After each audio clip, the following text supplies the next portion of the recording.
सभी भाइयों को राम राम नमस्कार। आईएएस जीव विज्ञान का कुछ क्वेश्चन को पढ़ लिया जाए जो काम आपको, ठीक है।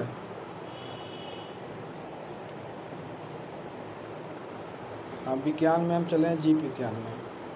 विज्ञान की और शाखा जिसके अंतर्गत जीवधारियों का अध्ययन किया जाता है वो क्या कहलाता है? जीव विज्ञान। जीव विज्ञान शब्द का प्रयोग सर्वप्रथम 1801 ईस्वी में किस वैज्ञानिक ने किया था? लैमार्क एंड ट्रेवियस ने। जीव विज्ञान का जनक किसे माना जाता है? अरस्तु को।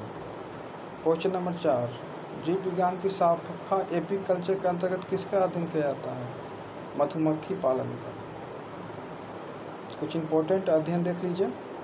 सेरीकल्चर रेशम कीट पालन का अध्ययन, पीसीकल्चर मत्स्य पालन का अध्ययन, माइकोलॉजी कवकों का अध्ययन, फाइकोलॉजी शैवालों का अध्ययन, माइकोलॉजी कवकों का अध्ययन, फाइकोलॉजी शैवालों का अध्ययन, एंथोलॉजी पुष्पों का अध्ययन, पेमोलॉजी फलों का अध्ययन, आर्निथ्रोलॉजी पक्षियों का अध्ययन, इथियोलॉजी मछलियों का अध्ययन एंड एटमोलॉजी कीटों का अध्ययन, डेंट्रोलॉजी वृक्षों एंड झाड़ियों का अध्ययन, ऑफियोलॉजी सर्पों का अध्ययन, सॉरिलॉजी छिपकलियों का अध्ययन, सिल्वीकल्चर काष्ठी पेड़ों का संवर्धन।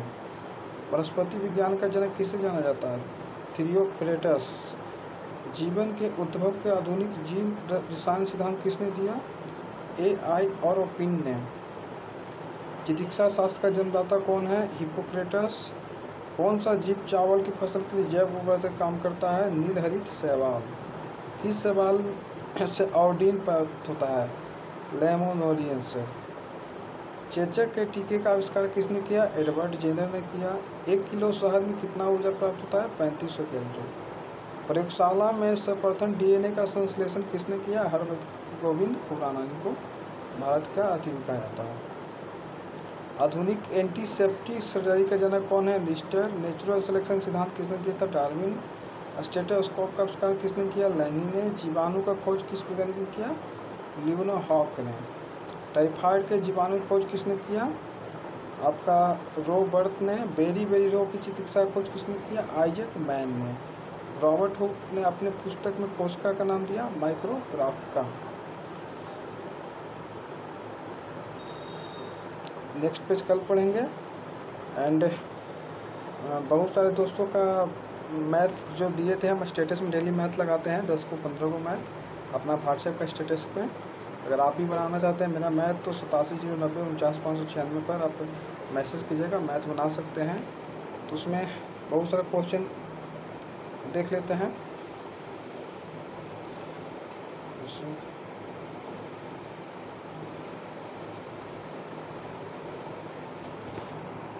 जैसे ये वाला क्वेश्चन था, हरिराम ने किसी वस्तु को 20% लाभ लेकर मंगलू को दिया, तो मंगलू ने 25% लाभ लेकर लाल बाबू को दे दिया।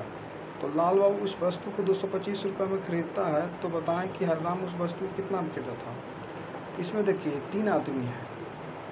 पहला सेंटेंस पढ़ेंगे, हरिराम किसी वस्तु को 20% लाभ लेकर किसको देता है? मंगलू के।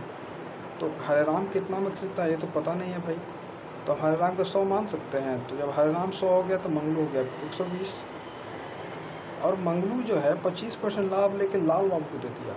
तो मंगलू की जब 25% है तो मंगलू कितना था? 120 का। 120 का आप निकाल दी सीधे 125%, मतलब 150।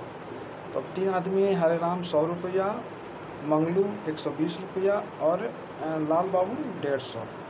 अब क्या कहता है कि लाल बाबू उस वस्तु को 225 रुपये में खरीदता है, मतलब 150 का वैल्यू कितना हो गया? 225। मतलब लाल बाबू का जो 150 उसका इक्वल टू 225। तो पूछा हरिराम उस वस्तु को कितना में खरीदा था? हरिराम कितना था? 100।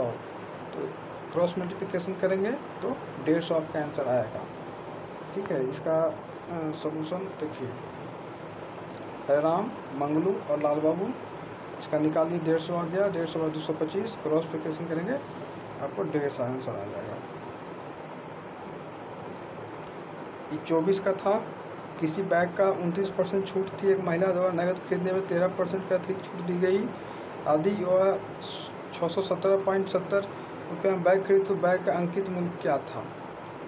इसमें सिंपल था, अब x का 71/100 इंटू 87/100 बराबर 617.70 और इसको काट कूट के कीजिएगा तो 1000 आपका आंसर आ जाएगा। इसने भी बहुत लड़का निकाला है, देखिए ऐसे करके वो बच्चा लोग निकाला है। उसके बाद 25 नंबर देखिए, किसी बैगों को 25% छूट थी। एक महिला ने बैग खरीदा, नगद भुगतान करने पर 20% का अधिक छूट मिली और उसे 480 रुपये में भुगतान किया। बैगों को कितना कीमत था? इसको आप एक से भी बना सकते हैं कि x का 75% करके भी। एक दूसरा रूल आपको बताते हैं, इसका बहुत ही मतलब अच्छा मुझे लगा वो।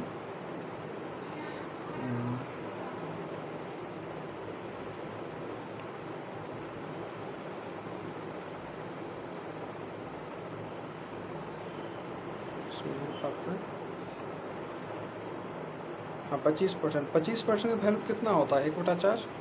तो 4 में खरीद रहा है, 3 में बेच रहा है। 20% का वैल्यू कितना होता है? 5, 1/5 मतलब 5 में खरीद रहा है, 4 में बेच रहा है। तो इधर 20 हो गया, उधर आपका हो गया 3 इधर और 5 में खरीद रहा था। तो आपको रुकिए मैं दिखाता हूँ, लिख कर दिखाता हूँ। देखिए 25% का वैल्यू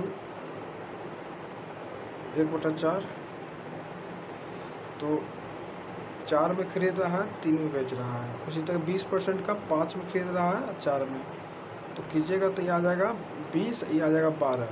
तो 12 का वैल्यू कितना दिया हुआ है? 12 का वैल्यू दिया हुआ है 480। तो आप निकाल दीजिए 25 का वैल्यू, तो आपका आ जाएगा आंसर 800 रुपये आ जाएगा। ठीक है, इसी प्रकार सब क्वेश्चन आपका बन जाएगा मोटा मोटी। और ठीक है, जो लोग तैयारी कर रहे हैं SSGD का, वो हमारे व्हाट्सएप नंबर 870949 पर संपर्क कीजिए। वो PDF अगर लेना चाहते हैं तो PDF ले सकते हैं, वीडियो भी है, एप्लीकेशन भी है, और डेली में क्वेश्चन 15 से 20 प्रैक्टिस भी करवाता हूँ सारा चीज़ का। तो ठीक है, आप हमारे व्हाट्सएप जुड़िए और तैयारी करते रहिए। जय हिंद, जय भारत। छोड़ना नहीं इसमें, चलो।